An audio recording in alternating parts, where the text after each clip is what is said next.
My stepmother wanted to charge me rent, but she didn't know that the house belonged to me, so I started charging them rent. I was raised in a house I was never meant to leave. It sat at the end of Bramble Street, a pale blue colonial with white shutters, surrounded by sugar maples that burned red each fall. The front steps creaked in the same spot for as long as I can remember, and the scent of baked apples always seemed to linger in the kitchen even after the stove had been off for hours. I lived there with my dad after my mom passed away when I was just 4. I don't have clear memories of her, just feelings. Warmth. The faint smell of her lotion.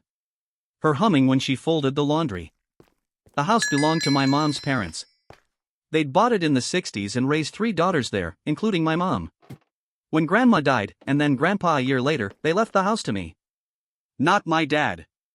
Not my aunt. Me. My father explained it to me gently when I was around 9, sitting at the kitchen table one rainy afternoon. They wanted to make sure you always had a place in the world, he said, folding the paperwork into a thick folder. But while you're young, I'll take care of everything. Nothing changes. And for a long time, nothing did. We lived simply, just the 2 of us, and I never thought much about the legal details. The mortgage had been paid off long ago. Dad handled the utilities, groceries, school supplies. I did the dishes and helped him rake the leaves each October. Life was small, but steady. Then came Gloria. Dad met her when I was 14. He came home one evening wearing cologne, with a dazed look on his face I'd never seen before. Her name's Gloria, he said over dinner. She works at the medical office. We got coffee after your dental appointment. I remember the way he said her name. Like it tasted expensive. She showed up a week later wearing a beige trench coat and a coral lipstick that matched her heels. She smiled like someone used to being smiled at in return. Gloria wasn't mean at first. She was observing. Always noticing. My hair, my manners, my grades. Her kids, Everett and Lorna, came along for a Sunday dinner a few weeks later. Everett was already in college, quiet, aloof, constantly on his phone. Lorna was 15, with a face that rarely moved and words she used like thorns. By Christmas, they'd moved in. At first, it was subtle. Gloria brought her own throw pillows and insisted on rearranging the living room. She boxed up Grandma's ceramic figurines for safekeeping and replaced them with glossy magazines and abstract sculptures. Dad didn't argue. He said it was just making space. Then it was the house rules. I wasn't allowed to have friends over during dinner prep hours. I had to knock before entering the bathroom, even if no one was inside. And slowly, the unspoken rules crept in too. Gloria's kids didn't do chores, but I did. Lorna didn't need to wash her own laundry, but I folded everyone's. Everett was too busy figuring things out to vacuum, but I swept every day. When I tried to ask why, Gloria would tilt her head and say, "You're such a mature young lady. I knew you'd be helpful." And Dad, he smiled like that was enough. It only got worse when Dad got promoted. His job, regional manager for a supply chain company, began requiring more travel. Weeks at a time. He loved it. Called it recharging and brought back expensive chocolate or coffee beans from whichever airport he passed through. But for me, it was like watching the only adult who ever truly protected me slowly drift away. The first time he left for a week, Gloria gave me a typed-up schedule of tasks. Vacuuming. Grocery runs. Prepping ingredients for dinner before she got home from her part-time job at the wellness studio. Lorna, meanwhile, joined a theater club and spent her afternoons painting her nails and practicing monologues in the mirror. "Your dad and I are building something here," Gloria said one night while I peeled potatoes. "But a house takes work, Eloise. You should be proud to contribute." I wanted to say, "I'm not building anything with you." But I bit my tongue and kept peeling. Over time, I stopped inviting friends over. I stopped speaking much during dinner. I stopped asking Dad for help, because every time I tried, he just looked tired. By the time I turned 17, I had a job after school, took advanced classes, helped around the house, and handled the grocery shopping most weeks. Gloria said I was independent. She said it like a compliment. I called it survival. Then, on the morning of my 18th birthday, there was an envelope on the kitchen table. No cake. No candles. Just a letter. "Eloise," it read. "You're officially an adult now. As such, we believe it's time for you to begin contributing to the household. We're asking for a modest rent of $500 per month starting next month. Let us know if you need help finding a part-time job with better hours." Happy birthday, Gloria. No love, no signature from my dad, no mention of celebration. Just rent. That evening, we sat around the dinner table, me, Gloria, Lorna, and Everett, who was home from college for the weekend. I didn't speak during the meal. I waited until the plates were mostly empty and the conversation had lulled. About the letter, I said. Gloria blinked once. Yes? I'm not paying rent. There was a long silence. Lorna snorted into her lemonade. Everett didn't look up from his phone. Gloria set down her fork. Eloise, this is not up for debate. You're 18. Adults contribute. And this house belongs to me, I said. Gloria's face didn't change, but I saw it, the flicker of something unfamiliar in her eyes. Uncertainty. That's absurd, she said calmly. It's not. My grandparents left it to me. It's in my name. You can check the deed. The silence that followed was different than the one before. Heavier. You're mistaken, Gloria said, her voice clipped. Your father knows, I interrupted. He told me himself when I was 9. She stood abruptly. I think you're confused. We'll talk about this when Malcolm gets home. Let's. I went to my room that night with shaking hands. Not from fear. From relief. Because for the first time in years, I had finally said the truth out loud. The phone call happened the next evening. Gloria had waited until after dinner, when Lorna was upstairs FaceTiming friends and Everett had wandered off to the basement to game. I was still at the table, scrolling through college emails on my phone when she walked in, holding her cell phone in both hands like it was a delicate artifact. I'm calling your father, she said evenly. I looked up. Good. She tapped the screen, then set the phone down on the table between us and put it on speaker. The ringing felt long and drawn out. When Dad's voice finally came through, grainy and distracted, my chest tightened in spite of myself. Hey, I'm in between meetings. Everything okay? Malcolm, Gloria began, her voice already dipped in concern. Eloise seems to be under the impression that she owns the house. That it was left to her. A pause. Malcolm, she prompted. Another pause. Then a throat clear. She's not wrong, he said. Gloria's hand clenched. Excuse me? She's not wrong, he repeated. My in-laws left it to her before they passed. It's in her name. It always has been. The line went quiet. Then she hung up. No goodbyes. No thank you. She turned away and left the room, phone still glowing in her hand. The next few hours were filled with the sound of doors opening and closing upstairs. Everett came up at one point, looked at me like I'd just betrayed some unspoken pact, and went outside to pace the sidewalk. Lorna didn't come down at all. That night, I lay awake, listening to footsteps outside my door, hushed voices, and the low hum of Gloria's voice rising now and then in frustration. By morning, I had a plan. I got up before anyone else, made a quiet breakfast, then printed out the deed from an email I'd asked my father to forward years ago. I highlighted my name at the top and left a copy on the kitchen table.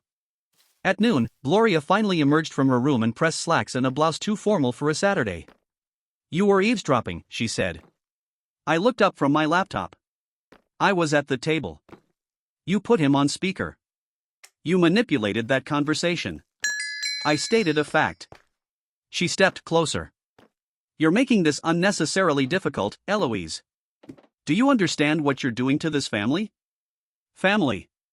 The word scraped across my skin. I'm protecting what my family gave me.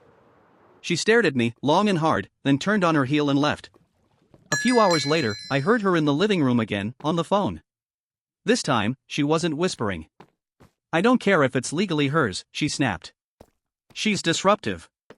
She's challenging me in front of my children. You need to talk to her. Push her to leave. Didn't she apply to out-of-state colleges? Encourage her. Offer to help with the move. Say it's for her growth. I stood just out of sight, fingers trembling against the stair rail.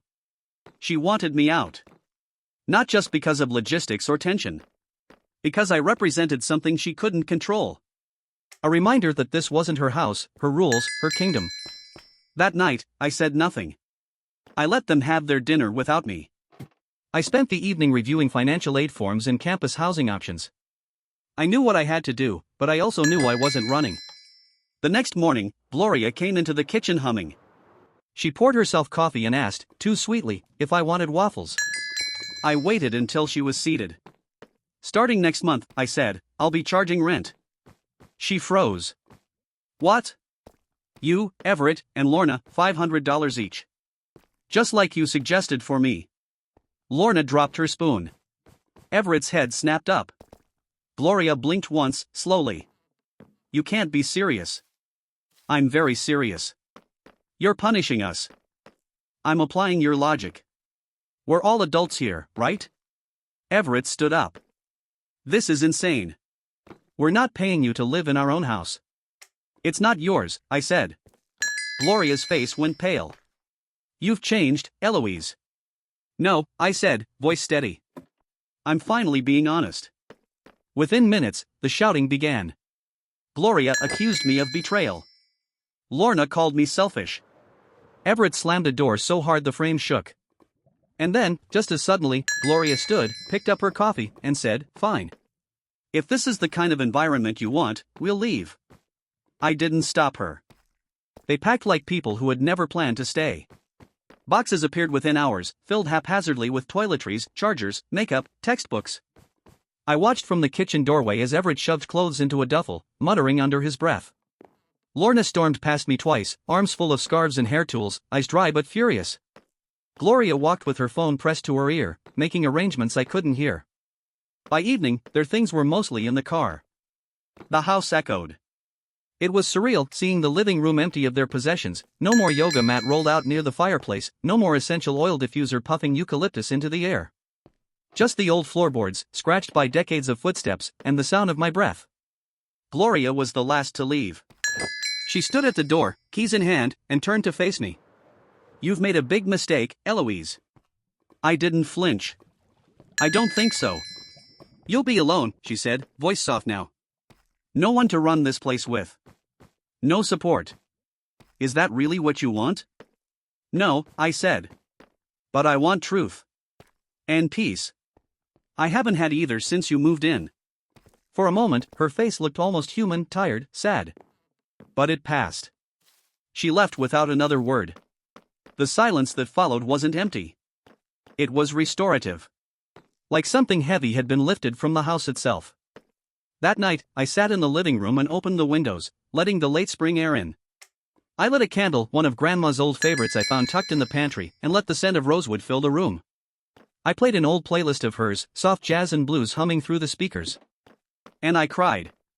Not from sadness. From release. The next few days were full of stillness. I walked barefoot on the hardwood floors, washed the curtains, opened every drawer they had closed. I found old family photos under the guest bed, cookbooks with Grandma's notes in the margins. I made her banana bread, the way she used to every Sunday. I felt like I was waking up. Dad called on the fourth day. I let it go to voicemail. He called again the next evening. This time, I answered. Eloise, he said before I could speak. What happened? They left, I said. Gloria called me crying. She said you. She tried to charge me rent in my own house. I reminded her who owns it. Silence. Then a sigh. She said you kicked them out. No. I gave them the choice. Pay rent or move. They chose. She's threatening to leave me. That hurt more than I thought it would. Not because I cared about their relationship, but because of how easily he handed me the guilt for it. And what do you want me to do? I asked quietly. I want you to apologize. That did it. Apologize? For standing up for myself? For not letting her use me like a servant? She was trying to teach you responsibility. No, Dad, I said, voice breaking. She was trying to push me out. She wanted me gone. Another silence. This one longer. You don't understand what it's like, he said finally. To be alone. Neither do you, I said. Because I was alone in that house for 4 years. And you let it happen. He didn't answer. The line stayed open, but he didn't speak. Eventually, I hung up. A week passed. Then 2. Graduation came. I walked the stage without anyone in the family section. Maisie's parents clapped for me like I was theirs. I smiled for the photos. I ate cake with people who'd seen me cry in the school library, who helped me study for exams and never once asked me to wash their dishes. Dad didn't show. I didn't hear from my father for over a month. No calls. No texts. Not even a forwarded email. I didn't reach out either. Part of me wanted to. I had dreams where he rang the doorbell holding a box of old photo albums and said he was sorry. But morning always came, and the doorbell stayed silent. Instead, I focused on leaving. I got into a university out of state, a good one, with old brick buildings and oak trees everywhere. The financial aid package was generous, and with the house in my name, I didn't have to worry about rent or dorm fees. I found a property management firm downtown to lease the house. They specialized in old family homes and promised to keep everything respectful. The first tenants were a couple in their early 30s, teachers, newly married, looking to start a family. They fell in love with the porch, the natural light, and the original hardwood. I left them a welcome note and a loaf of banana bread, just like Grandma used to make. The day I moved out, I walked through each room slowly. The curtains swayed in the breeze like they were waving goodbye. I took down the last few family photos still hanging in the hallway and tucked them carefully into a box. In the kitchen, I whispered a quiet thank you to my grandparents, not just for the house, but for giving me something that no one else could take away. Before I left, I paused in the foyer and looked around one last time. This is not the end, I said out loud. It's just the beginning. College felt like air after drowning. I made friends who asked about my favorite books instead of my chore schedule. Professors who actually listened when I spoke. I walked to class under trees older than the city itself and started tutoring in the afternoons to earn a little extra money. I didn't tell anyone about Gloria. Or my dad. Or the house. It wasn't shame, just space. I needed space to be someone outside of survival. Maisie and I still texted often. Her updates were full of gifs and inside jokes, but once in a while she slipped in real news: your dad's still living with Gloria. Saw them at the grocery store. Or, Everett works at the car rental place now. Looked tired. I never asked for more. I didn't want to be caught staring backward. Still, sometimes it caught up with me. Like the afternoon I got a letter in the mail, forwarded from home. No return address, just my name and my dad's handwriting. Inside, one sheet of paper. No apology. No explanations. Just, I hope you're well. I hope college is treating you kindly. Gloria and I have downsized apartment near Westfield now. Everett's working. Lorna's taking time off school. I just wanted to say I'm proud of you, even if it doesn't seem like it. Dad. I stared at it for a long time. Not angry. Not hurt. Just distant. Like someone had spoken from another room and I didn't have the energy to get up and answer. I didn't write back. But I kept the letter in my desk drawer, under a worn photo of Mom holding me in the garden. The tenants in my house sent a postcard a month later.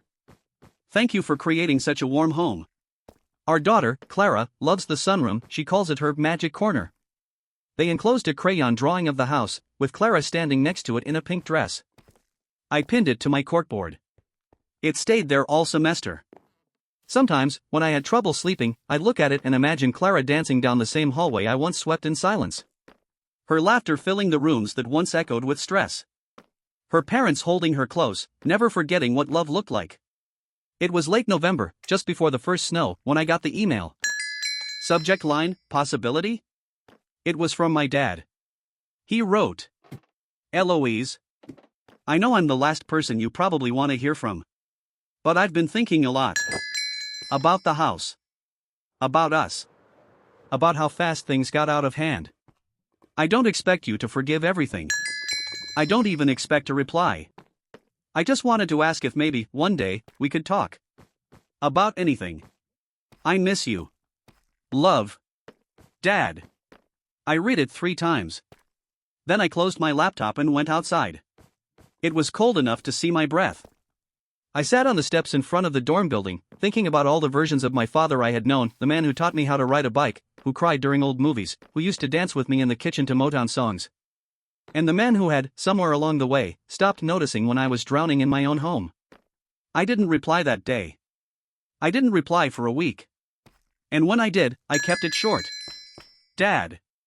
I'm doing okay. I hope you are too. Let's talk sometime. Not about the past. Not yet. But maybe the present. Eloise. He responded the next morning.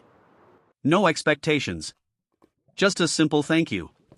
We've been exchanging short messages ever since. Not daily. Not about anything big. But it's something.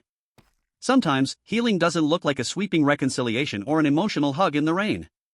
Sometimes, it looks like letting the door stay open, even if you're not ready to walk through it yet. This past spring, I visited home. Not to move back. Not for a confrontation. Just to see. I coordinated with the tenants ahead of time. They were kind, even offered me tea in the same kitchen I once scrubbed every Saturday. Clara, now 4, showed me a picture she'd drawn of our house, with sparkles over the roof. After they left for an afternoon playdate, I walked through the house room by room. The curtains were new, the walls a fresh yellow. The furniture was different, but the light was the same, that golden warmth that made even the quiet corners feel like company. I sat in the sunroom, ran my hand over the windowsill, and let myself feel everything at once. This place had been my prison and my shelter. My history and my inheritance. And now, it was something new for someone else. That was okay. I wasn't coming home to reclaim it. I had built my own now, from the ground up. Some stories end with revenge. Or triumph. Or dramatic closure. Mine ends here, in a quiet kind of victory. The kind that doesn't shout, but hums beneath your ribs like the low harmony of a familiar song. My name is Eloise Whitaker. And this is the house I didn't lose, because I chose myself. Thank you for watching the video. Like it if you watched the video to the end, and don't forget to subscribe. Have a nice day.